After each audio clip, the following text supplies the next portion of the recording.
The main findings from our orthopaedic report is that over the last 10 years, there have been some positive improvements. Patients now stay in hospital for shorter periods of time, and there has been a general improvement in the length of time the patients wait. However, there has been recent deterioration in waiting times. There was a positive step from the Welsh Government in terms of putting the delivery board in place, but that and the 65 million only had a short-lived impact, with waiting times only improving in 2012, but since that date none of the health boards have met their waiting times targets.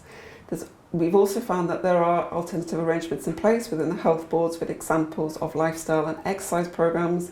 The clinical musculoskeletal assessment and treatment services are also in place, but they are very short term at the moment, and we've seen little information to find that these services have been evaluated. What we've also found is that whilst there is a lot of information available to understand the different aspects of the musculoskeletal pathway, there is very little information at the minute that demonstrates whether patients are truly benefiting from these services.